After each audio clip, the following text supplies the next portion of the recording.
candidatos, selección de donadores y movilización de células hematopoyéticas.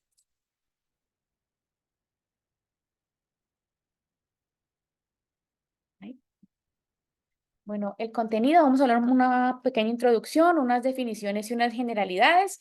Vamos a hablar de la evaluación de posibles candidatos, selección de donadores y la movilización de células hematopoyéticas. Entonces, de manera de introducción, el trasplante de progenitores hematopoyéticos proporciona una opción curativa para pacientes con diagnóstico de enfermedades hematológicas malignas y no malignas, aunque vamos a ver que va un poquito más allá en cuanto a diferentes patologías. La probabilidad de tener un donante emparentado idéntico es del 25 al 30%. Esto hace que la mayoría de los pacientes candidatos a un trasplante de progenitores hematopoyéticos no dispongan de un donante ideal. Por esta razón, se inicia la búsqueda de un donante no emparentado a través de registros internacionales con el objetivo de encontrar el mejor candidato. La probabilidad de encontrar un donante no emparentado aceptable es del 84% a los 90 días del inicio de la búsqueda, según REDMO en el 2022. Pues REDMO es como una red internacional en donde se tiene la diferente pues, información de los pacientes que son posiblemente candidatos a un trasplante. Solamente para el 84% es para pacientes caucásicos americanos. Otra platicamos de lo demás posibilidades porque bajamos. Ok, doctor. A manera pues, de información general, en Colombia, que es mi país, Lo que con la chela ayer en la clase es bastante bien. ¿Y cuánto la sacaron en México? amiga, ¿cómo? Como no tenemos el banco así totalmente estudiado, lo que sí dijo es que los lugares en México no son compatibles, por ejemplo, el norte con el sur, hay mucha diferencia en los acelerar, y por tanto no se tiene un lugar o un centro público que pueda asistir a toda la población. En los latinos, aún con más que ya tenemos 200,000 donadores, que ya vamos para el millón, es del 30 al 40% solamente. Cuando tengamos 1 millón de donantes en México, vamos a poder subir al 70%, que es 70-80%, que es el de los caucas. Pero sí, todavía falta mucho. Entonces hay diferentes pues, instituciones. En Colombia, como les mencionaba, está el IDCBIS, que es el Instituto Distrital de Ciencias Biotecnológicas y de Innovación en Salud, que por el momento maneja el Banco Nacional de Cordón Umbilical y en un futuro se espera tener una red nacional de donantes. En el momento, pues lo que se hace también es buscar en registros internacionales que tienen convenio pues, con el americano y en el del Reino Unido. Aproximadamente de un 10 a un 20% de los pacientes candidatos a trasplante de progenitores hematopoyéticos no dispondrán de un donante no emparentado a tiempo. Por eso también es importante desde que tengamos el paciente el primer contacto, la sospecha o su diagnóstico o todas las comorbilidades que vamos a ver más adelante, iniciar cuanto antes la búsqueda o la notificación. En cuanto a unas definiciones muy generales, recordemos que el trasplante de médula ósea de precursores hematopoyéticos es el procedimiento que consiste en una infusión de células madres hematopoyéticas para reconstituir el sistema hematopoyético del paciente. Puede ser un trasplante autólogo, es decir, precursores propios, como vemos aquí en este esquema. El paciente tiene un diagnóstico, recibe inicialmente un tratamiento, después se hace la preparación o se obtiene pues los progenitores hematopoyéticos por vía periférica y después se hace el trasplante de autólogo. O también un trasplante halogénico, que sería lo no propio, son precursores, donados por otro ser humano. En cuanto al proceso, entonces, de manera muy general, tiene varios pasos. Inicialmente la valoración del paciente para definir la indicación y el donante, una junta interdisciplinaria de decisiones, realizar los estudios pretrasplante, régimen preparativo y de recolección, infusión de precursores, soporte en espera de prendimiento del injerto, manejo de complicaciones agudas, manejo de complicaciones crónicas y efectos tardíos y seguimiento. Digamos que eso a grandes rasgos es como el resumen de todo lo que vamos a ver en el transcurso del curso, exactamente. Entonces, primero vamos a hablar sobre las indicaciones de una forma muy general. Existe la Guía de la Sociedad Americana para Trasplantes de Sangre y Médula Ósea, sus siglas en inglés EBMT. Y recordemos que esto es una decisión individualizada y compleja que involucra, además de la enfermedad de base, diferentes factores. El estado general del paciente, ahí incluimos las comorbilidades, su estado funcional, el estado de la enfermedad, es decir, en qué momento está el paciente, estado de remisión, respuesta al tratamiento, qué manejos o qué tratamientos previos ha recibido y las posibilidades de fuentes de donante. teniendo en cuenta estas características, pues vamos a tener una visión más general de los pacientes.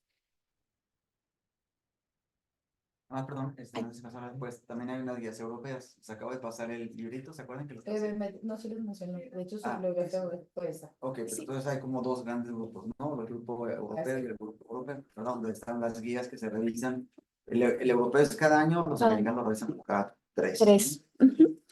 Entonces, pues en esta tablita quise como resumir o mencionar que podemos encontrar indicaciones que pueden ser oncológicas, como también causas inmunológicas, como ahí entran las inmunodeficiencias, algunas causas metabólicas y algunas causas hematológicas.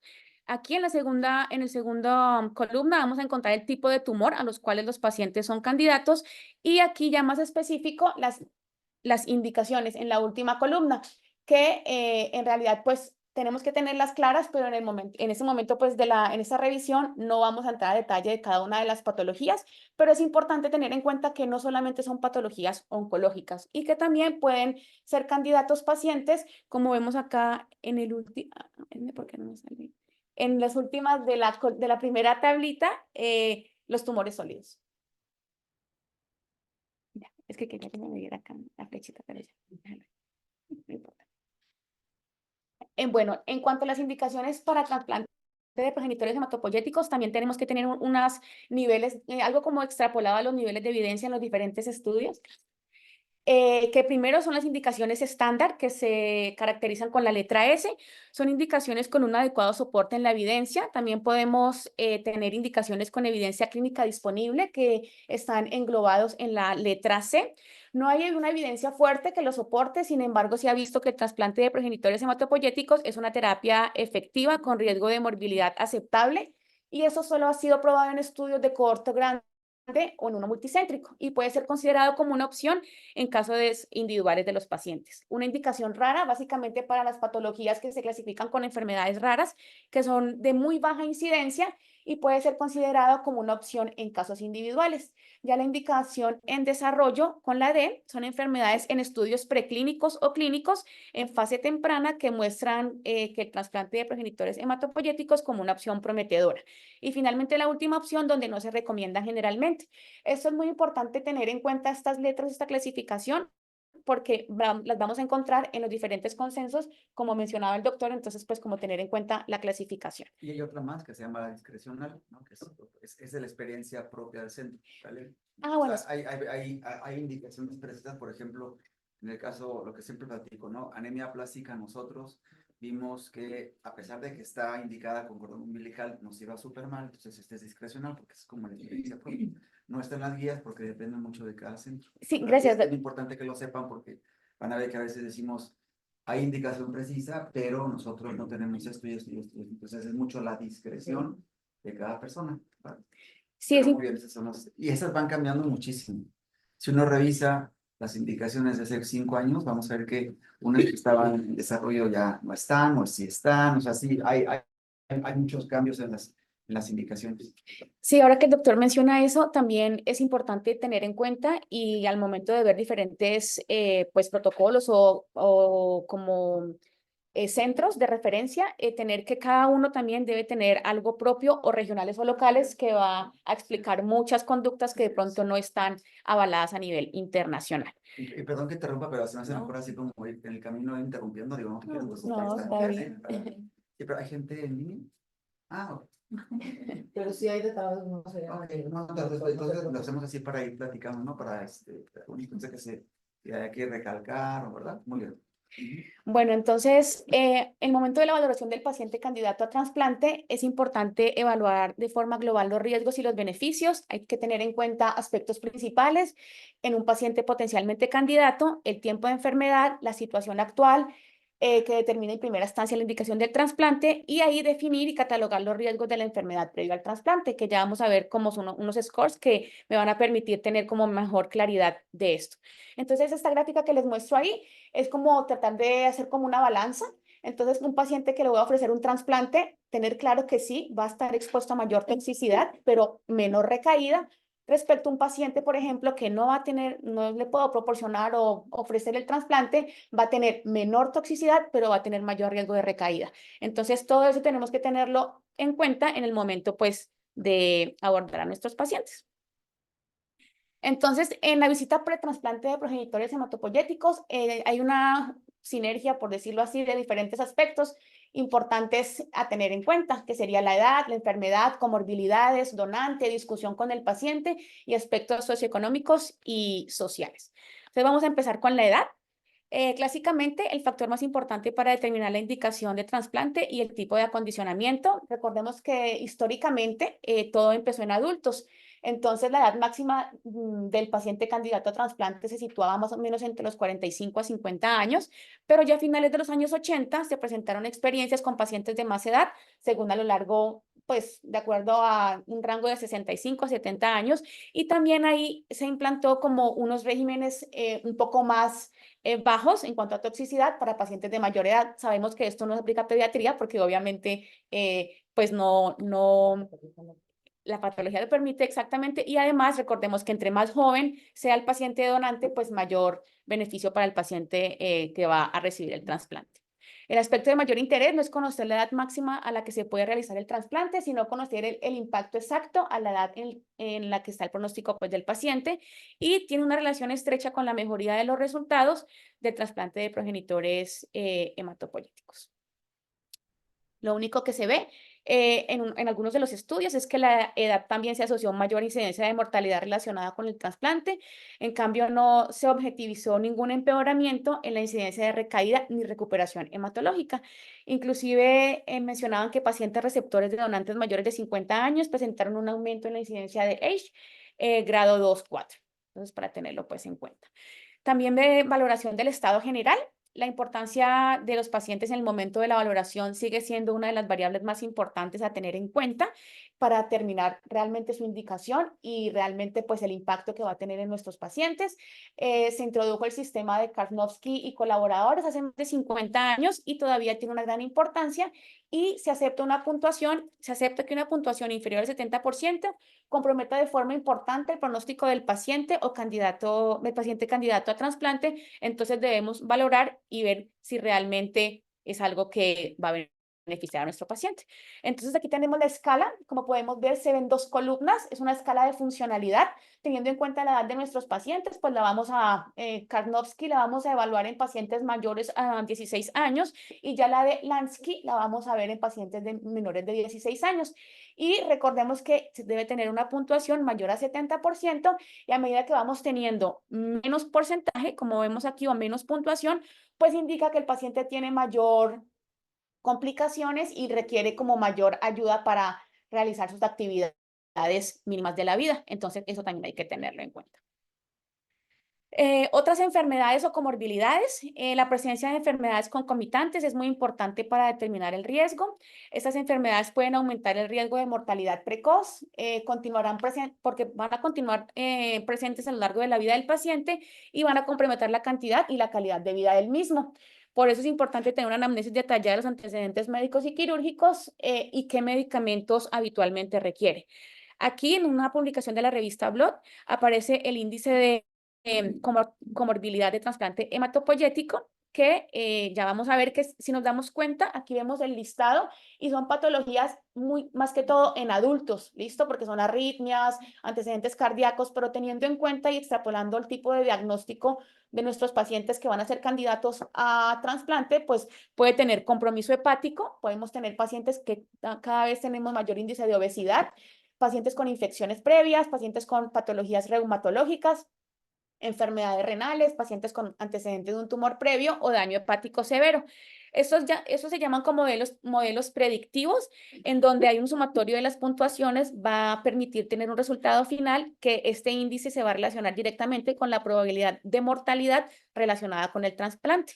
Entonces, es importante tenerlo en cuenta porque pues vamos a poder, con solo la anamnesis o la historia clínica del paciente, ver el comportamiento que puede tener. Y entre menos puntuación tengamos, pues vamos a tener menos riesgo de complicaciones, y entre más puntaje tengamos, un HCT-CI mayor a 5, pues va a tener mayor riesgo de mortalidad o complicaciones. Esto es lo que busca explicar aquí también la relación de las comorbilidades encontradas por el HCTCI o el score, que a medida de que tenga más compromiso o más puntaje de comorbilidades, el paciente va a tener menos riesgo de supervivencia o va a tener mayor riesgo de complicación o mortalidad.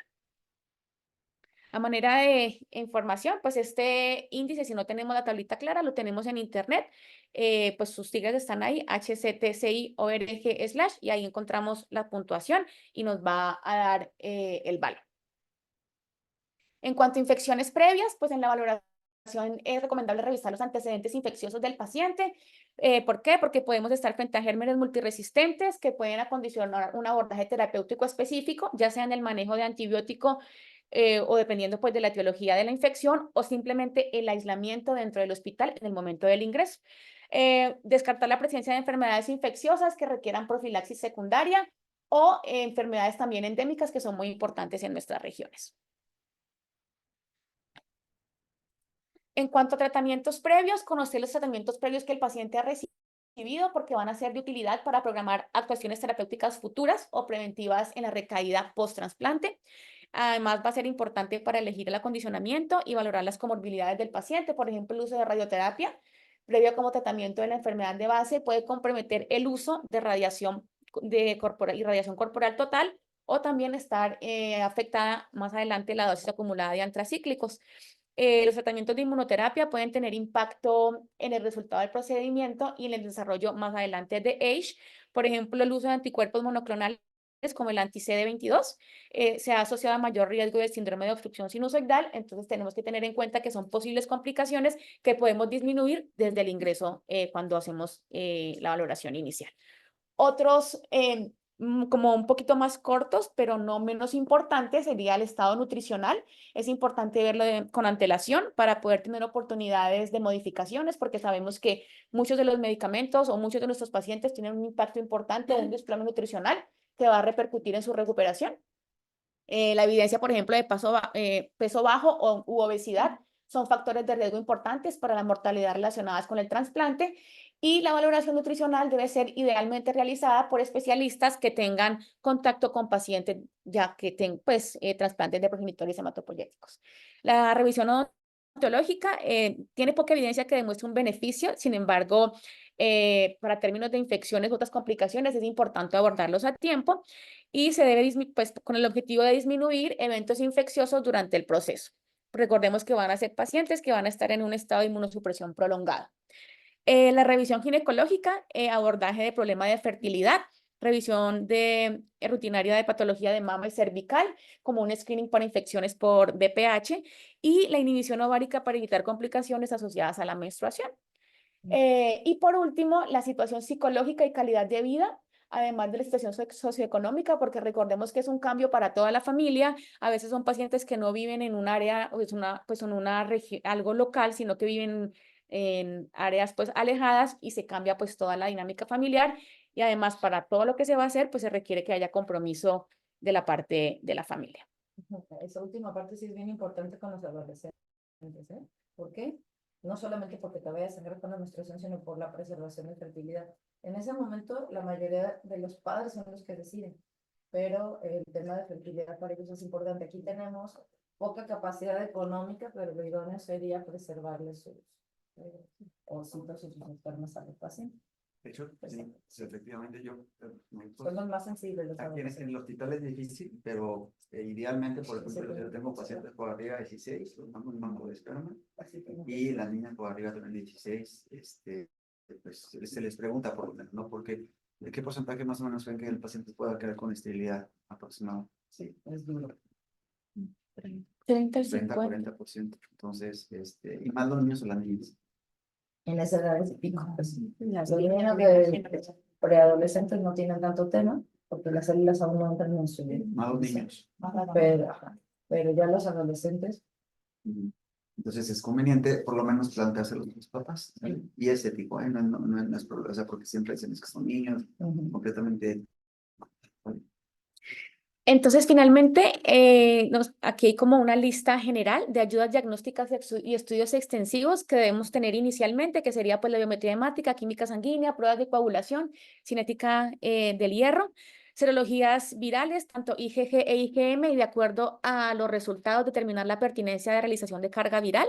Pues ya enfermedades de transmisión sexual como LUES, hepatitis B, hepatitis C, VIH, un ecocardiograma o electrocardiograma, pruebas de función respiratoria, una radiografía de tórax, el HLA, incluyendo el que confirma el estudio antes del trasplante de progenitores hematopoyéticos, y los anticuerpos anti-HLA. Y finalmente lo que venimos hablando, anamnesis y examen físico completo detallado, pruebas que el centro determine como mínimos para evaluación o pues se tenga de acuerdo su protocolo, e idealmente deben realizarse 30 días previos al inicio del acondicionamiento, excepto en las niñas la prueba de embarazo, que debe realizarse en los 7 días previos al ingreso. Entonces, en resumen, tenemos 3 puntos claves o 3 puntos importantes. Número 1, determinar el estado de la enfermedad pretrasplante, que van a ser específicos de acuerdo a cada patología. Determinar la presencia de enfermedades infecciosas, si están presentes sin manifestación clínica en el momento, pero con riesgo de reactivarse. Y determinar la reserva funcional del paciente para evaluar la tolerancia al régimen de acondicionamiento que voy a ofrecer, y ahí todo el paso a seguir del trasplante. ¿Alguna pregunta hasta el momento? Bueno, hay clínicas que solamente, aparte de que solamente se dedican a eso, grupos de médicos que toda su atención, a todo su foco de trasplante es la buena elección del donante y del receptor. Para que no es poca cosa se ve, que parezca como, esta clase es casi de relleno, tiene mucho detalle y a profundidad es necesario saberlo bien. Porque si uno, doctor, te manda muchos pacientes y no todos van a ser candidatos, por más que te lo estén mandando. Entonces ahí tu lugar es ese, decir, si lo tiene, si tiene la oportunidad de mejorar o no, a veces aún con indicación precisa, por otras razones. Un paciente con muchas comorbilidades, por ejemplo, valoras el riesgo-beneficio que le has tomado por el trasplante y el riesgo a que se ya ven todas las complicaciones que hay, que son muchísimas. Entonces se valora un poquito el riesgo-beneficio, ¿va? Entonces sí es un juego, y por eso es que son decisiones, como dijiste al principio, que no se toman una sola persona, se toman en colegiadas. Digo, es obligación tener un comité de trasplantes. Entonces las decisiones se toman colegiadas y se ve riesgo-beneficio, ¿no? Y eso no es solamente la enfermedad, es que cómo está el paciente, qué donante tengo. Doctor, y una pregunta, obviamente cada centro tiene como su filtro y su forma de evaluar al paciente, pero por ejemplo, ¿qué pasa si a usted, por ejemplo, su centro le llega un paciente, no, mire, yo vengo de tal hospital y me dijeron que no? ¿Se puede pedir una segunda opción o ustedes ya, o sea, Y de hecho, muchísimos pacientes tienen así. Sí. La mayoría de Eso es pacientes, habitual, la mayoría de los pacientes ya lo realizaron 3 grupos de trasplante, ¿no? Entonces, por ejemplo, nosotros hace unos años no hacíamos APLO, entonces pues, no teníamos la experiencia, entonces lo mandábamos a otro centro. Otros centros no hacían cordón, nosotros hicimos 38 cordones, teníamos mucha experiencia en cordón. Entonces, sí, por supuesto que los pacientes se van, el grupo de Monterrey hace acondicionamientos con mini ablativos, etcétera. Cada centro va teniendo su experiencia y obviamente el paciente pudiera tener oportunidad en uno o en otro centro, incluso la económica también, que también es otra de las grandes barreras, es la barrera económica. Entonces sí hay, y sí se van cambiando. Y si hay pacientes que les dicen no en una unidad y en otra unidad se les dice sí, ¿no? Y es válido, ¿eh? Otra vez hablamos también de la experiencia del grupo. O sea, por ejemplo, repito, nosotros fuimos de los que más cordones trasplantamos, entonces pues el INP, adquirimos una experiencia en aquel entonces para cordones que nosotros, por ejemplo, Monterrey no hacía, ¿no? Y Monterrey y el INP tenían el Clinic Max, se hacían aplos anteriores, no de ahora. Entonces, como que cada centro va adquiriendo su propia experiencia y entonces, y aparte somos un grupo pequeñito y nos conocemos. Incluso nosotros decimos, no, aquí no, pero vaya hacia allá, ¿verdad? Esto sí ocurre mucho. ok, bueno, entonces vamos ahorita a continuar con la selección de los donadores. Entonces, primero vamos a iniciar con la valoración inmunogenética del donador. Entonces, recordemos que dentro del campo de trasplante de células hematopoyéticas, el conocimiento del complejo mayor de compatibilidad es de vital importancia, como venimos viendo desde la clase previa, no solo para la valoración del donador, sino también para el mejor entendimiento de la etiopatogenia, de las complicaciones importantes como la enfermedad de injerto contra huésped o el efecto injerto contra el tumor. Se debe conocer cuáles son las principales técnicas utilizadas en la tipificación, como vimos también en la clase, de estas moléculas, ya que de ellas dependerá en gran medida el éxito del trasplante y dependiendo del tipo de posible donador y de la prueba podemos, digamos que tener por ejemplo, si es del hermano, entonces ya vamos a ver más adelante, vamos a ver que no necesitamos pues la full tecnología, sino que puede ser solamente la prueba serológica, pues si no disponemos de ella. Entonces, la histocompatibilidad para la selección del donante, recordemos el complejo del HLA, que está en el cromosoma A, recordemos también la localización, está en el brazo corto, y pues la clase 1 está más cerca a los telómeros y la clase 2 está más cerca a los centrómeros. Vamos a tener pues heredados en familias, van a estar agrupados como haplotipos, el padre aporta 2, la madre aporta 2, un total de 4, para 4 posibles combinaciones, cada persona tiene 2 haplotipos. El mejor donante HLA idéntico es el hermano con un 25% de posibilidad, que comparte idealmente los 12 alelos. Y ya el HLA de los padres, una recombinación de alelos con un 5% adicional, un HLA idéntico del 30%. Recordemos que están las dos clases principales, cada uno tiene 6 isotipos, el tipo 1 es HLA, B, C, E, F, G, y el tipo 2 tiene DR, DQ, DP, DM, DQ y DO. Estos genes que codifican estos antígenos están en el brazo corto del cromosoma 6. Entonces, recordemos un poquito el complejo mayor de histocompatibilidad. Vamos a ver la estructura y la función del HLA clase 1. Bueno, una inmunoglobulina de superficie que es presentadora de péptidos en su altamente polimórfico en bolsillo de unión antigénico. El HLA1, A, B y C son heterodímeros, se expresan en todas las células nucleadas sanas, presentan péptidos de origen intracelular en su mayoría y son reconocidos por el TCR de linfocitos TCD8 y activación de los mismos. También pueden ser reconocidos por los NK. Recordemos la estructura, que es importante ver que atraviesa pues la membrana celular y la importancia de la localización de los bolsillos en donde se van a reconocer los antígenos procesados.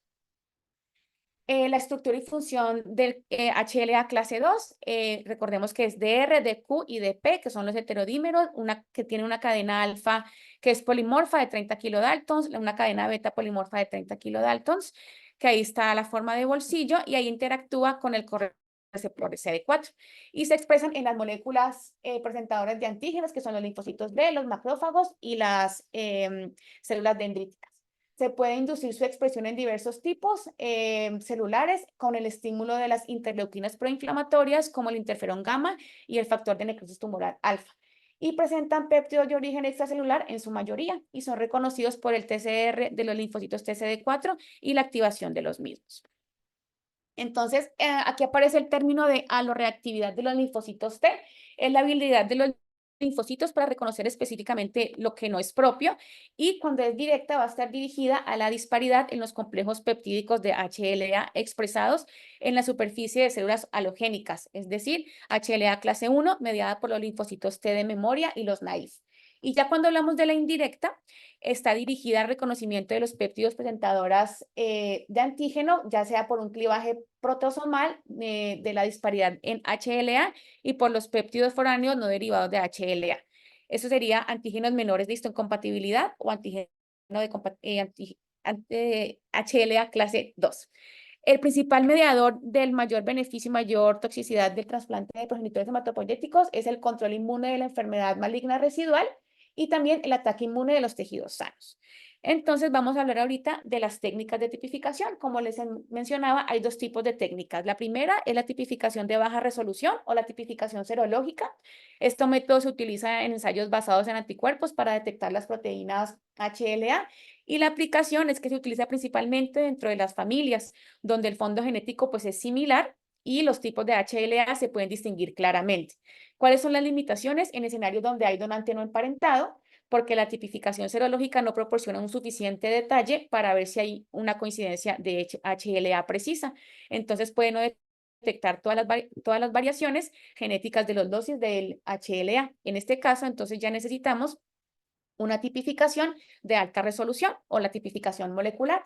Entonces, este método emplea técnicas moleculares que básicamente pueden ser 3, cebadores específicos de secuencia o SSP por sus siglas en inglés, Puede ser los oligonucleótidos específicos de secuencias, SSO, o la tipificación basada en secuencias, SBT, o secuencias ¿Cuál es de la que utilizamos? la nueva generación, secuencia de nueva generación. Aquí en el hospital en días. Ah, bueno. Acuérdense que de básico, recuerdan la clase de ayer, porque Sí, serológico en general, ya de ahí Nada más hasta que, funcionando. exactamente, pero también depende hacia dónde va tu búsqueda encaminada. Si yo tengo una familia de 5, le hago mediana a todos, ¿no?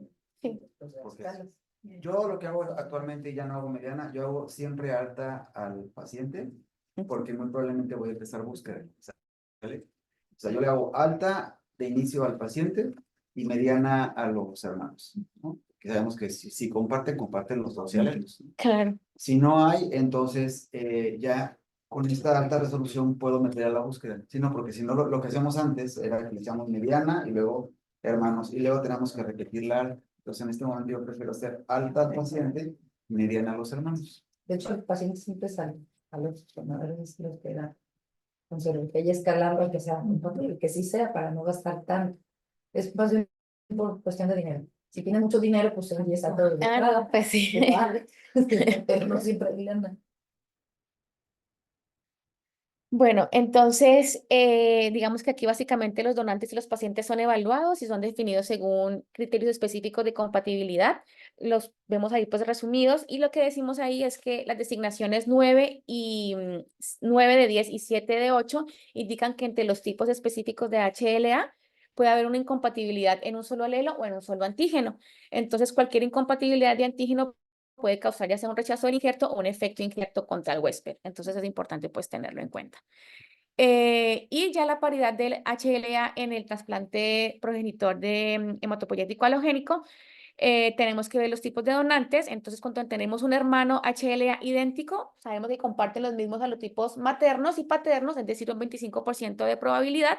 Deben evaluarse todos los locus para excluir las recombinaciones, lo que hablaba. Al final acaba siendo de alta resolución para los dos. Ese es el punto.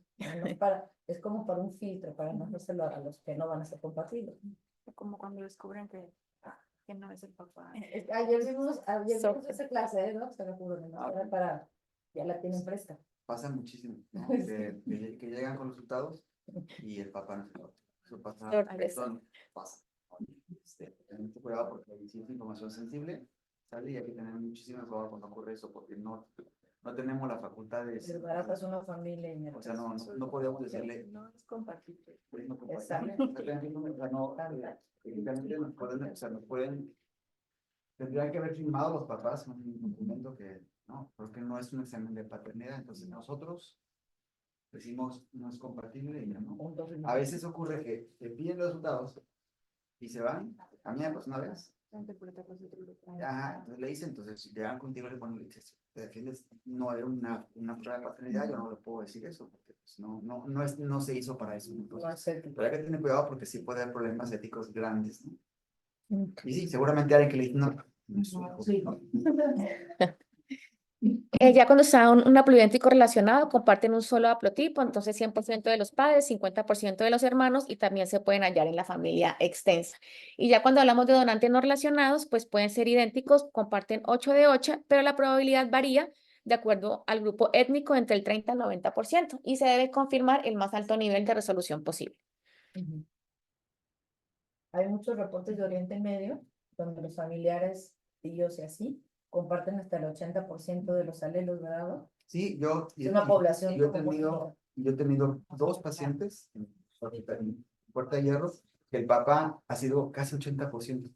Así sí he tenido, sobre todo Se casan entre familias. ocurre mucho en países donde hay poca mezcla étnica. Hablo de las Coreas, por ejemplo, de las dos. Hablo de algunos países en sur de la India, donde hay poca mezcla de razas, ¿no? México es un país con muchas, digo, no se compara con Cuba o con Brasil, ¿no? Que más, o con Estados Unidos, pero también México, étnicamente somos un montón de México, ¿no? Pero tenemos 70 diferentes razas mesoamericanas. Ya con eso lo hace compleja. No es lo mismo el indígena del sur al del Golfo y al del norte, ¿no? Y aparte, pues toda la migración europea. Digo que ayer de eso trató mucho la clase de Arcela, estuvo muy bonita. Pues yo tuve un paciente, ¿Le ha tocado ver la plática del doctor Brookman o no?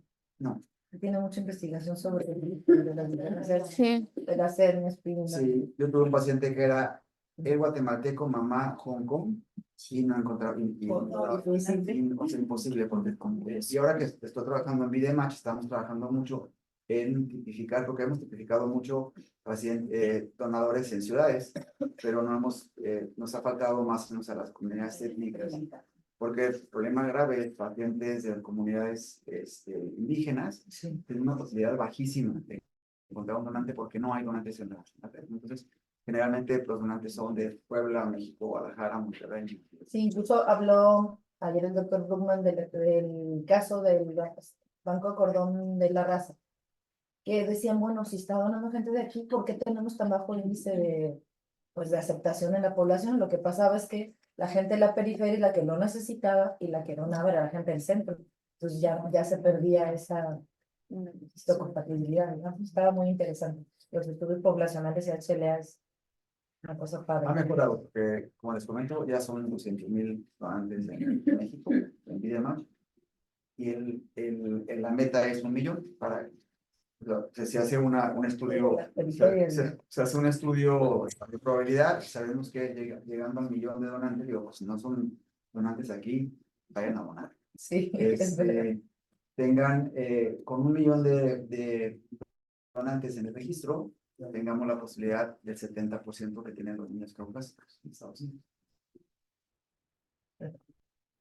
Bueno, entonces ahorita vamos a hablar sobre la movilización de células hematopoyéticas.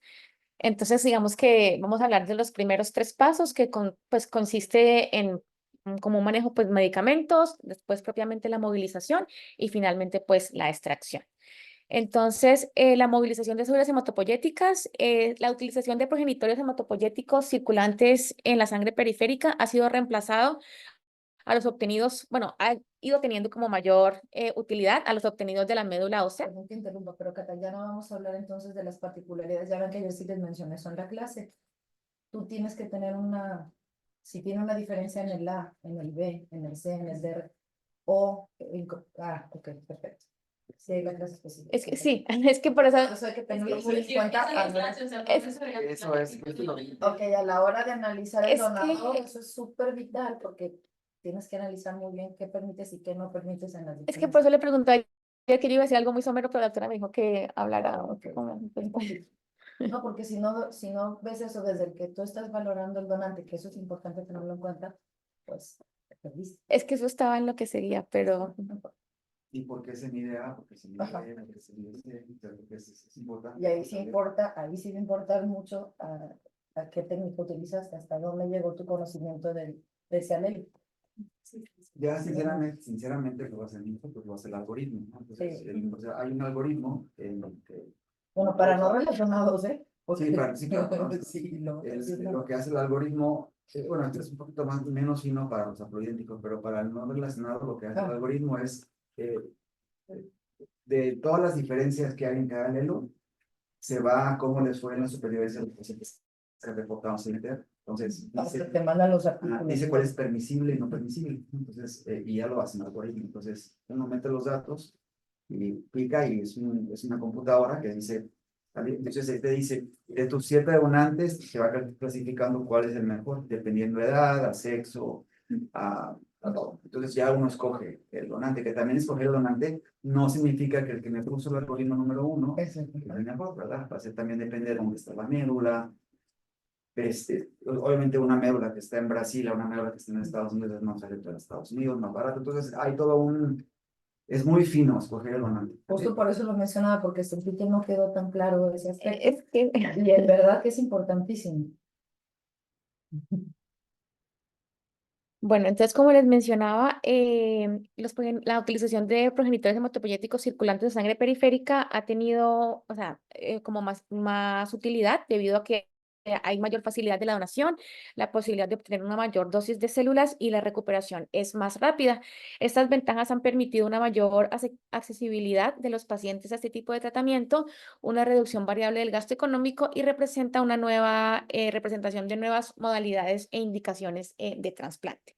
Entonces, ¿qué es lo que ocurre? Entonces, en condiciones fisiológicas, la frecuencia de progenitores hematopoyéticos en sangre periférica circulante se puede cuantificar o medir mediante la expresión del antígeno CD34 en la superficie. Es muy baja e insuficiente para realizar un trasplante como tal. Entonces, desde ahí empieza el objetivo de la movilización, que es lograr la liberación de los progenitores hematopoyéticos desde el compartimiento medular hacia la sangre periférica. Este proceso se puede lograr a través de la administración de diversas citoquinas o citocinas o fármacos movilizadores. Ya vamos a ver un gráfico más adelante en donde hay unas citoquinas que son endógenas, pero también son potencializadas por las exógenas que son los fármacos. Entonces puede haber una movilización lenta, que es la administración única de factor estimulante de colonias, como el filgrastim, y esta forma de movilización requiere mínimo de 4 a 5 días antes de proceder con la recolección, pero también tenemos una movilización rápida, que son con medicamentos que actúan de forma selectiva sobre los mecanismos que regulan la fisiología de los progenitores hematopoyéticos ya en el nicho como tal. Entonces, esto provoca que la circulación de estas células tras la administración del medicamento, que el medicamento es el Plerixafor, que ya vamos a ver en una gráfica un poquito más ilustrativo. Entonces, aquí, primero que todo, tener en cuenta que tenemos el microambiente de la médula ósea. Entonces, este microambiente están la producción de células sanguíneas maduras y están las células sanguíneas que preceden de las células madres pluripotenciales. Recordemos, como se mencionó en la primera clase, que estas células tienen la capacidad de autorrenovación ilimitada y la posibilidad de diferenciarse en todos los tipos de células sanguíneas maduras. Entonces, aquí va a haber exposición a citoquinas endógenas y las exógenas como el filgrastim, que lo que va a hacer es que se perpetúe la parte del aumento de las células y permita que se realice la recolección. Entonces, las quimiosinas son un subgrupo de citoquinas asociadas al receptor único que intervienen en el movimiento celular, y estos agentes utilizados para movilización de las células con o sin quimioterapia previa a los periodos de extracción programados. Entonces, aquí lo que vamos a ver está la célula del estroma. Entonces, estas células producen la quimiosina o factor derivado de las células madres 1 alfa. Esta actúa como una molécula de señalización que interviene en la proliferación y la migración y arraigo del injerto de las células madres. Esta célula madre expresa el receptor de las quimiosinas CXCR4, que a su vez va a hacer que tenga un anclaje de la célula madre al microambiente de la médula ósea, que lo tenemos aquí. Entonces, la unión del receptor CXCR4 y SDF1 alfa va a permitir que haya interacciones entre las integrinas y las moléculas de adhesión celular. Pero, ¿qué pasa? ¿En dónde va a actuar el medicamento que va a permitir que haya mayor proliferación a la parte periférica? Va a evitar que haya esta unión entre receptor CXCR4 y CDF alfa 1. Entonces, lo que va a hacer es que va a haber liberación a la parte externa, y además de eso va a estar aumentada por los factores estimulantes de colonia. Entonces, eso va a explicar qué es lo que ocurre a nivel de la movilización. Cuidado, porque un progenitor movilizado es muy diferente a un progenitor no movilizado. Es decir, cuando yo hago una extracción por médula ósea, los progenitores que tengo están más quiescentes, menos estimulados, si yo hago una extracción periférica o una aféresis, estos están movilizados y aparte tienen cierta activación. Esto hace que, uno, implanten mejor los movilizados. Hay una diferencia hasta 5 días para el implante o más. Pero también, ya lo vamos a ver más adelante, que los niños tienen más posibilidades de tener sobre todo crónica, ¿sale? Nuestro centro también se ha caracterizado por defender mucho que la mayoría de si podemos hacer una extracción de médula, la preferimos por muchísimo. Ya hay una discusión, por ejemplo, si estuvieran aquí la gente del INP, aunque ya han cambiado aquí. Eso también hay una ventaja. El infantil, o la escuela del infantil, digo, la escuela del INP, incluyendo ITO, lo hacen mucho más en sangre periférica por escuela, ¿de acuerdo? Pero no es que lo hayamos dicho nosotros, nosotros tenemos probablemente de nuestra serie de 100 y tantos pacientes, tenemos 2 o 3 pacientes con crónica, a diferencia de las tantísimas. Y vamos a ver cuando veamos H crónico, lo mutilante, Es porque peor una que el cosa cáncer, autoinmune. de verdad, o sea, de verdad es un age crónico, es peor que tener leucemia. Entonces, le quitamos un problema y le damos, entonces nosotros, nuestra escuela ha desvinculado. Modelo europea es que preferimos extracciones manuales si se puede. Es más latoso, es más tedioso, los pacientes se quedan un poquito más de tiempo en la unidad, sin embargo, mi experiencia también concuerda con la internacional de que los pacientes tienen un riesgo, digo, no es que no puedan tener, claro que la pueden tener, pero el riesgo es menos. Doctor, y ahí hay... bueno, que ahí no se está movilizando, ¿verdad? ¿Perdón? Te estaba hablando de movilización, pero Sí. ahí en ese caso hay médulas movilizadas, pero no Sí, no, pero sí, yo me refiero, otra situación. médula es no movilizado, y Claro, esto es movilizado. pero No se acuérdese cuando se moviliza, sí hay también médulas se activa. movilizadas, pero no las usamos tanto. Sí hay, pero Digo, nomás para que no les quede como que sí, no. cuando digo movilizado, es siempre, cuando 99% de las veces es sangre periférica. La pregunta era, por ejemplo, usted dice que cuando sacamos una muestra de médula no movilizada, tenemos que hacer el conteo para ver si la médula es válida. ¿Hay algún punto de corte para eso? Claro, La periferia claro, pero lo también. veremos en su clase. Siempre hay números para cordón, para Sí, línea todo. periférica. Y es lo que ya lo vamos a ver en la siguiente. Eso sí es de la otra clase del cine. No, hay un número, por supuesto, y si no, Sí. el problema también a veces es que no te llega el Sí. número. Lea un poquito más, porque según nos va a pasar esto. Mejor continúa. Bueno, entonces lo que ocurre es que se da el bloqueo de este receptor con el antagonista de las quimiosinas, entonces ya lo que se traduce ha elevado las células madres hematopoyéticas circulantes y va a ayudar a la recogida de las células madre en pacientes que son candidatos. Bueno, básicamente hablaba que los primeros casos se hicieron en pacientes con mieloma múltiple o pacientes con linfomas. Entonces, recordemos entonces el mecanismo de acción del perixafor. Es una molécula pequeña antagonista del receptor CXCR4 que inhibe de manera reversible la interacción entre el CXCR4 y el SDF1 alfa. Y bueno, aquí ya no se ven las tijeritas, pero en el esquema previo se veía que era como las tijeritas que partían pues esa unión, por decirlo así. Entonces recordemos que el CXCR4 es responsable del anclaje de las células madre al microambiente, entonces ya no van a estar en el microambiente de médula ósea, sino que van a pasar a la vía periférica y esto se traduce en que se eleva las células madres hematopoyéticas circulantes. Una forma de ver como el éxito o que se esté produciendo este mecanismo es con el conteo de CD34 y pues obviamente con el aumento pues, del conteo de celularidad. Entonces lo que ocurre básicamente es esto. A veces hablaban como algunos de los pacientes que son candidatos a este tipo de trasplante son los pacientes de tumores sólidos, entonces referían que a veces podía utilizarse un régimen de quimioterapia indicado pues para su diagnóstico inicial y después de la quimioterapia se hacía el manejo con los estimulantes de colonias. Entonces, ¿qué es lo que se espera? Inicialmente Pero acuérdate que íbamos a mencionar previamente quién era buen movilizador, mal movilizador, y entonces cambia el esquema. Por ejemplo, ¿te acuerdas que era movilización lenta y movilización Sí, sí, sí. rápida? No se está abordando así, pero existen dos modelos: movilización lenta, movilización rápida. En la lenta tú vas a usar básicamente quimioterapia y filgastrina.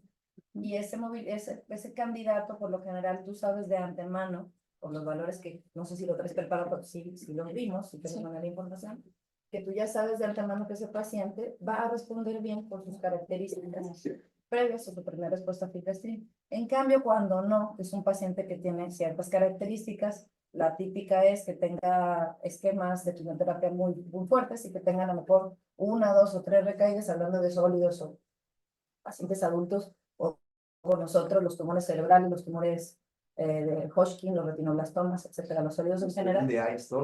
Los que vienen es muy difícil. Entonces, tú de antemano ya lo tienes clasificado que va a ser un mal respondedor y lo metes a movilización rápida, que es esto que estamos viendo aquí. Mal movilizador. Y entonces a esos malos movilizadores, ahora sí que les tienes que combinar incluso a veces quimioterapia, filgastrin y plerixafor, u otros, porque ya hay más, no nomás hay los del 4, ya están los del 10 y los de las nuevas moléculas estas de... Sí, para que no quede claro, Sí, para que no quede claro Exacto. que todos los donantes se ponen Mozobil, ¿no? Generalmente el Mozobil no se pone a pacientes No sé si lo tenías trasplantes preparado. autológicos, ¿no? Ok. Y la movilización normal de un donante se hace generalmente con filastrina, donante sano, ¿sale? Eso es bien Sí. importante. El sano. Se les pone de 3 a 5 dosis, unos días antes, y se van contando la sangre periférica. Eso lo hacen en banco de sangre, lo hacemos nosotros. Se busca una buena vena, o dos, porque tienen que entrar una y salir otra. Y al paciente se le va poniendo filastrin y se va midiendo.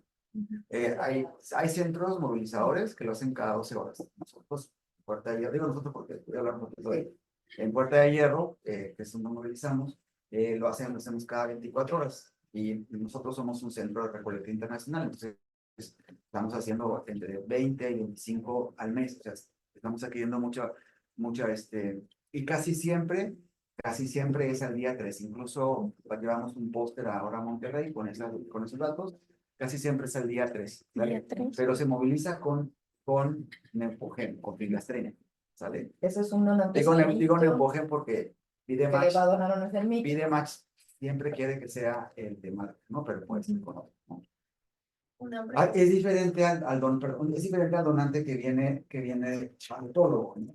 Este donante tiene que ver cómo está la médula, cómo se recupera, porque son pacientes como el doctor Regi que vienen de un montón de quimio que son súper difíciles de movilizar y que requieren a veces 1, 2, hasta 3 cosechas. Incluso a veces requerimos una cosecha, lo pasamos a quimio y la pasamos. Hay pacientes que tienen 3 o 4 bolsas para llegar al número celular, ¿sale?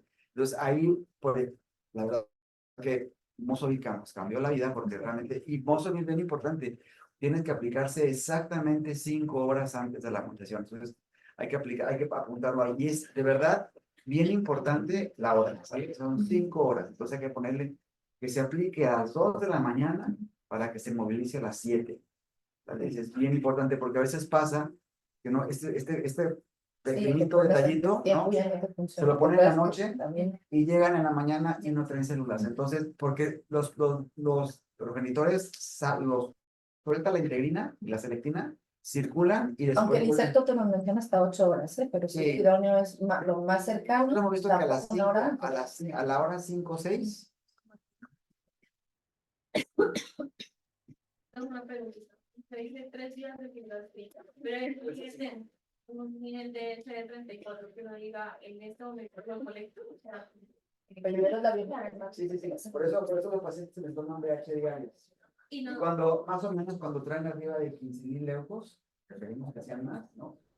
Pero ya con 15,000 leucos pudiera haber una cosecha adecuada. no hay necesidad de medir el nivel de CD34. En zona periférica, no. En zona periférica es. Se mide siempre para ver cómo va la cosecha de forma rápida. No, pero dice en el donador. En el donador, el CD24 no se mide. No, pero haces una frecuencia muy rápida y por eso ya predices. Es que si yo vi como en algunos protocolos que decían, por ejemplo, Quizás. los autónomos que les Bueno, pero ponían es al final de la niveles cosecha. No, yo estoy diciendo diario. O sea, diario no. Diario la biometría. Te llega a 50,000 células horario solamente. al diario, porque No, si al vieron diario uno no se que hace. decía que el nivel y que No. llegaba a 6 o No, haces una frecuencia en el momento inmediato de CD34 y ya te predice.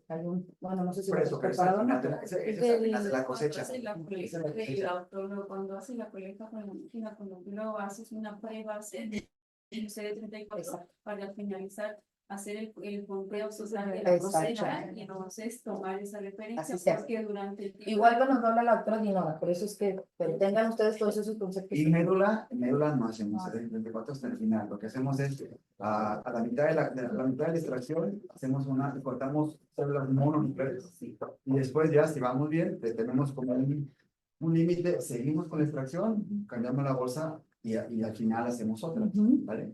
Y al final se hacemos ya CD34, pero CD34 al momento de estar vigilando es solamente con leucocitos. Y es por 10 a la 6, eso es lo que tienes que tener por mililitro. Pero si tienes esa frecuencia, te va a ir excelentísimamente, súper bien. Nomás que no siempre le alcanza. ¿Verdad, Carlita? Que tú No ya siempre viste? le alcanza. Y aún así a veces lo Y ahí movilizas puede y tal, leer porque que ya lo está ponen- listo y no te puedes Por tardar. el export no moviliza, o sea, que lo No. hagan uno perfectamente 5 horas antes. Vuelves a repetir, porque acuérdate que tienes entre 3 y 5 días para ese proceso. Ahí te puso la grafiquita, ¿verdad? Entonces tú, si ese día la frecuencia, la cuenta total no fue muy buena, sigues dando la estimulación y tienes el día 4 y el 5 para volver a repetir. Es lo que les mencionaba el doctor Oscar, que a veces son de 1 hasta 3 o 4 cosechas, según cómo esté el paciente, y tú vas viendo su biometría. Porque después ya hay un momento en que se agotan y vuelve a caerte el leucocito. Bueno, Sí. sí, perdón. Bueno, traía bueno, Perdón, se nos olvidó hablar de la, sí, también de como quimioterapia, ¿verdad? Sí, le digo que la de quimio Ujú. también es importante, quimio con Ya cada gelatina. vez después de Hemosobil se utiliza poco, pero Para Hodgkin en adultos todavía, Sí. la vez que los metaanálisis estos que te pasé hablaban un Eso, poco de eso. y de mieloma. de eso. sí, pero Hemosobil Más de también da- adulto, pues, pero Hemosobil al también igual da que lo quimio. supieran. Pero para que ustedes sepan que también otra forma de movilizar es con quimio. Sí, pues de hecho, este metaanálisis que estaba acá mencionaba, pues no sé qué tan extrapolable sea a pediatría, porque Es más de adultos, sí, pero finalmente exactamente. no darnos una idea, porque en pediatría en general, como dice el doctor, y por la agresividad, sí es por ciclo, ciclo, que es lo que más usamos, Ciclo. y gastrim y Y el exacto, pues básicamente en este metaanálisis decía que, bueno, hablaba sobre, y utilizó quimioterapia con ARA-C, se utilizó dosis estándar o dosis bajas de estimulante de colonias, pero finalmente concluyeron que la ARA-C y dosis estándar de estimulante de colonias estaba asociado con mayor probabilidad de ser el mayor régimen de movilización en pacientes con mieloma múltiple, pero ya para pacientes con linfoma, ajá, hablaba del estimulante en combinación con Plerixafor y ahí ya mejor, o sea, mostró como mejoría pues similar a la eficacia que el ARA-C. Igual había efectos relativos de otros regímenes de movilización basados en quimioterapia que aún requieren que requerían determinación, continuar con investigaciones adicionales. Básicamente era eso, pero pues extrapolable a pediatría, pues no. No, es que básicamente pues, son los que más hacen Ujú. este tipo de... Y esta aquí, la que sigue, es básicamente lo otro, todo lo que les mencioné, pero la conclusión fue la que les dije. Ya, eso es todo. Bueno, ahora en pediatría, tal vez que yo no lo lograste sacar. No, porque, ese, ¿no? Pues, hay que tratar de difundirles la información. sí, yo los mando ahorita. Dicen en casa porque ya terminamos o no. Sí, no, ya, doctora. Ok. Creo que sí, este es uno de los temas, si uno también, doctor, más cruciales, la movilización. Cuando vas a hacer un trasplante autólogo, esto te puede hacer que no puedas trasplantarlo, porque tienes que tener. Ahora no mencionaste los números de células. ¿Lo usamos para la otra clase o quieren que se mencione? No, es que están fuentes. Sí, Es bueno, entonces es lo que dejamos para ese momento. Vale. Sí, pero todo eso lo tienes que tener en mente, si no, no vas a hacer una buena movilización. Carlita, como ya rotó, míralo, ella sí lo trae de por la práctica. Y claro, nada como ver, ¿verdad? Para que se te quede más. Doctor, ¿cree que les pueda invitar ahí con el doctor Tony? O no, digo, aprovechando. Que puedan ir a dar una vueltita o algo. Vamos, sí. Ahorita no tenemos trasplante programado, pero vamos, dices A las movilizaciones, sí, para que vean ellos cómo movilizan. podemos platicar. Más o menos, porque así a lo mejor se afianza más en su mente los conceptos, que solo leerlos o verlos tan lejos, ¿no? Se hacen pero, a ver, no es una cosa que uno se vaya a dedicar, ¿no? Sí, no. O sea, la verdad es que es responsabilidad del banco de sangre, entonces, tampoco digo, es muy interesante de la Sí me máquina, acerco siempre. pero realmente son cosas que no hacen solo. O sea, lo importante es, nosotros como médicos, es saber qué número, estar pendiente de que, que el conteo sea adecuado, de que el paciente esté bien. Obviamente, ellos también tienen, ya veremos más adelante, que los pacientes hacen hipocalemias severas, plaquetopenias, ellos tienen una responsabilidad más nuestra, sobre todo cuando es un paciente autólogo, cuando es un paciente halogénico, pues es responsabilidad del banco, ¿no? Casi siempre cuando vamos nosotros a las movilizaciones es cuando es un niño menor de 10 Sí, kilos. que en ¿no? nuestros casos es casi siempre. Si yo tengo un niño con un neuroblastoma de menor de 10 kilos, lo van a movilizar, yo sí prefiero que alguien de nosotros esté ahí porque son pacientes que se van a complicar, ¿sale? Digamos que es la única, pacientes pequeñitos que se movilizan autólogos, es la única indicación que un médico, uno de nosotros esté ahí. Las demás casi siempre pues, está el médico de banco. Pero es justo lo que les digo, es que nuestro escenario es casi siempre médula, o sea, no vamos a movilizar. Nuestro escenario de esta institución, a lo mejor por fuera es distinto. 5%. Y sí o sí vamos con nuestros autólogos, porque pues todos son chiquitos y tienen comorbilidades. Entonces, sí, por eso sí nos acercamos. Sobre todo los menores aquí en de la institución. menos de kilo que antes nos decían, ahora ya se moviliza menor, ya hay equipo para Y también movilizar. quedarse con la idea que siempre requieren catéter, sí, bueno, rígido, sí. ¿verdad? Porque eso es importante. Y Los autólogos. los autólogos. Los autogénicos generalmente con 2 buenas vidas Sí. hay algunos O halogénicos. sea, el donador sano, pues. Sí, algunos o sea, haploidénticos, padres o donantes o no relacionados que no tienen una buena vía y se les pone un catéter, pero son los menos, ¿no? Casi siempre se buscan dos vías buenas, la que mejor da se utiliza para extraer y la que menos da se utiliza para realizar. Entonces, tengo una súper buena, luego le ponemos un colorcito diferente para que diga, esta es por donde va a salir, porque la máquina se empieza como a colapsar, ¿vale? Entonces, y si algunas veces los pacientes acaban con penco, ¿no? Digo, los donantes sanos, raro, pero sí puede ocurrir. Sobre todo donantes obesos, ¿no? Que es difícil el acceso a la venta. Pero digo, eso lo hace casi siempre, siempre van cosas.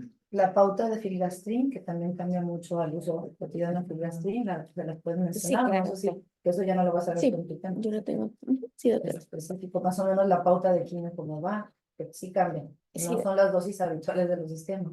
Bueno, doctora, la dosis recomendada de filgrastim es de 10 microgramos kilo día en forma de inyecciones subcutáneas durante, pues, de, ¿10? sí, 10, sí. ¿Cada cuánto? Pues bueno, ahí decía que podía ser cada 24 horas o cada 12 horas. Como habitual, cada 12 Cada horas. Es una dosis más. Depende. Más generosa. Bueno, si lo combines con- Lo hacemos a 10 o 15 dependiendo la cantidad de células. Y lo que hacemos es, si no empieza a aumentar, lo subimos a 15. No hay datos, no hay evidencia contundente que la dosis a 15 sea mejor, ni tampoco hay muchos datos que cada 12 horas. Eso va a depender mucho del centro. Aquí lo hacíamos cada 12, nosotros allá lo hacemos cada 24 horas. Lo que Sí. pasa es que saben que la diferencia es que no, aquí en este centro la experiencia es con puros enfermos. No hemos movilizado a nosotros donadores sanos casi en este centro. Los de 10 yo creo que en un sano te da perfecto, pero 10 en un enfermo que ya tuvo sus dosis así. No, yo estoy hablando de movilización. A ver, otra vez. Estoy hablando de la movilización de donantes sanos. Sí. ¿Vale? La Sí. movilización para autólogo Exacto. se hace dependiendo mucho de cómo está la VIH inicial. Es que como ahorita es ese tema, por eso les digo que me interesa que sepan esas diferencias, ¿no?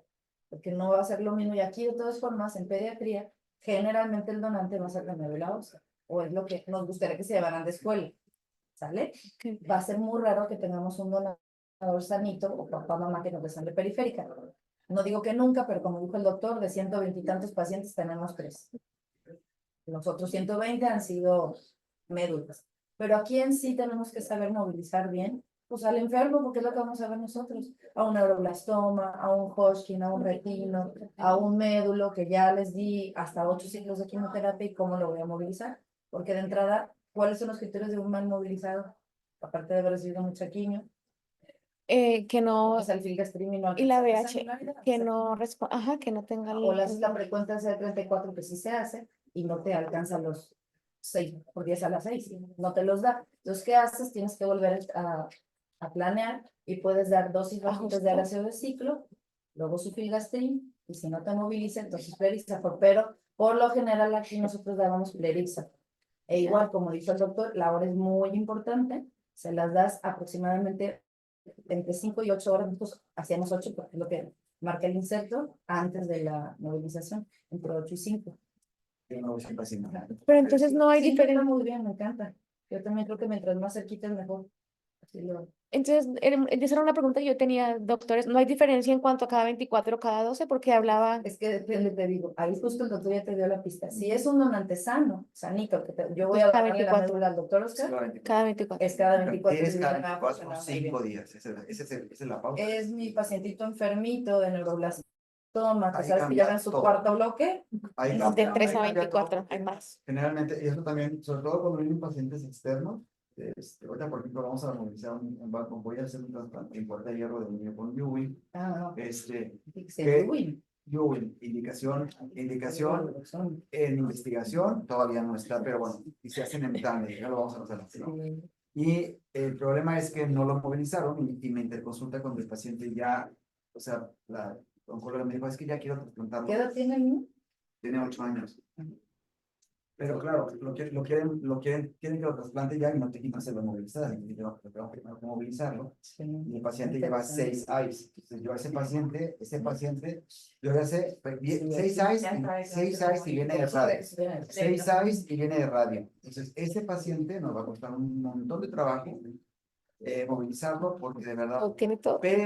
pero lo que hemos visto que antes nosotros vivimos la experiencia pre y post Mozobil, la verdad que Mozobil Sí, es una es chulada. excelente, ¿no? Incluso en estas médulas, estos pacientes con una reserva medular pequeñísima, a veces nos ajusta para tener hasta 3 bolsas. Obviamente, en este paciente yo lo que quiero es tener 2 bolsas, porque el trasplante lo pienso hacer en tándem, ¿no? Uno aquí, uno y después otro, ¿no? Entonces se dividen en 2, bueno, hasta 3. ¿Por qué 3? Porque si es la implante, tengo otra bolsa. Entonces, entre más células tenga congeladas, mejor. ¿Vale? Victoria, en ese caso, por ejemplo, si no tienen el Telixafor, ahí sí tendría, por ejemplo, en el caso de ese paciente específico, le podrían movilizar con quimio. Sí. De hecho, Si no tuviera, Pero antes, ya o sea, recibió 6. lo movilizábamos con quimio. Ahora realmente el periférico ya hemos perdido patente, era carísimo. No, y aparte ya hay más inhibidores. Ese es el XR4, pero está el del 10, que es el, digamos, molécula nueva y otras moléculas que Pero también realmente, digo, la verdad que ya abajo costaba un general, pero ahora ya es genérico, entonces ya no cuesta tan caro. Entonces ya ahora, pues nos ayuda muchísimo. Pues esos son niños que de verdad son complicadísimos. la dosis del Mozobil. Bueno, eso es por kilo. Ese es por kilo, doctora. Entonces, aquí la tengo. Bueno, mayor. O sea que a lo mejor no van a movilizar mañana, pero Yo no me acuerdo. al menos que se Pero- lleve Sí, ya. punto 25. Pero ahí tenía una duda de acuerdo al peso. También. Mi recomendación es siempre revisar todos los insertos, los colaterales, cuáles colaterales puede tener Mozobil. Si tiene, Memoria numérica no la confío. Es que ahí tenía una duda de la dosis, doc, porque hablaba de más 80, mayores de 83 kilos, menores de 83, pero también Nuestros casi siempre son. menos de 45, o sea, decía menos de 45 o más de 45. Efectos colaterales. Sí, los colaterales, porque esos también hay que sustos. Sí, aquí está. Bueno, inflamación local, efectos gastrointestinales, artralgias, mialgias, fatiga, malestar, insomnio o mareo. Cuidado con po- niños con esplenomegalia. ¿Sale? Pueden tener ruptura esplénica. Entonces, bien importante que lo sepan. Hay pocos casos, pero Mielomonocíticas juveniles, que es lo que yo te decía, esas son si bien. tienes un niño con una gran esplenomegalia, hay que tener mucho cuidado. No es no movilizarlo, pero hay que tener mucho cuidado porque pueden tener una ruptura capsular o ruptura esplénica total. Entonces, hay que tener mucho cuidado con estos movilizadores. 0.25. ¿Y qué produce más fiebre? ¿Mozobil o Neupogen? Neopogen. Ajá, Me olvidaba Neopogen. los de la clase que dije, se me olvidan No. mucho y me regañan. No, la clase, la Aquí de queda. Perdón. Sí. Gracias. Gracias, Muy doctora. picadita, pero espero que les haya sabido bueno. Nos vemos al... Gracias, doctor. Gracias, Gracias a usted, doctor, al contrario.